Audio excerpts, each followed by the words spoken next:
Chef Buff Army, what's good? I'm not even gonna wait for you to respond to that, because today I'm talking about creatine, the #1 most popular supplement used by people trying to gain size. And it does make sense that it is the most popular supplement because several hundred studies have conclusively shown that it does assist in performance. First, let's be clear though. Creatine is not a steroid, it's not a drug, you're not going to be selling your body on the street for some hard drugs in 3 months. Yo bro, I'm not going to go into details, but one time I needed money for creatine.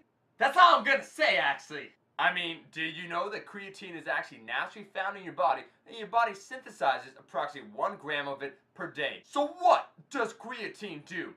Well, creatine is necessary to produce the energy for high intensity activities.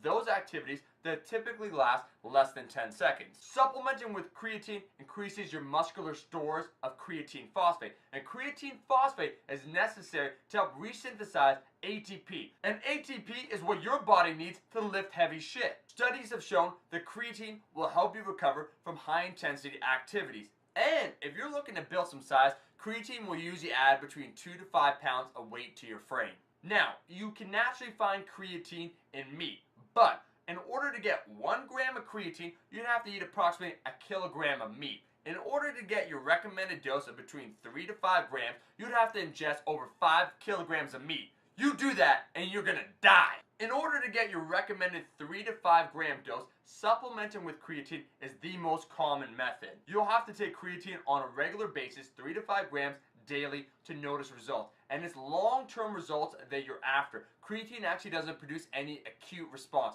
meaning you don't just take it and automatically go like, woo, I can lift more weight. It actually takes at least 3 weeks supplementing with creatine before you'll notice a difference. Which answers then one of the most basic questions: when should I take my creatine? The simple answer is that studies have shown that it's minimal to no effect when you take it. So you can take it in the morning or at night. Because remember, creatine only has long-term effects. So if you take it right before your workout, it's not going to assist in that workout. It takes at least 3 weeks of using creatine to notice results because your body has to reach the appropriate level of saturation. That's why a lot of people will claim that you need to do creatine loading. When you first use it, you gotta ingest more creatine and then eventually reduce it down. Personally, I don't think that's necessary. 3 to 5 grams a day is all you really need on a consistent basis. Because if you supplement with too much creatine, it actually has been shown, especially shitty ones, and let's face it, 90% of the market is full of bullshit, you can actually experience stomach gastric distress. And you don't want that, and neither does your girlfriend. Yo bro, I heard this from a guy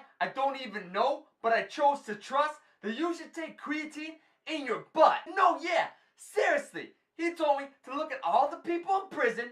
Why are they so jacked? Because they take it up the butt. I know, bro. Yo, hey, bro. Hey, bro. I know it sounds weird, but I think it might work.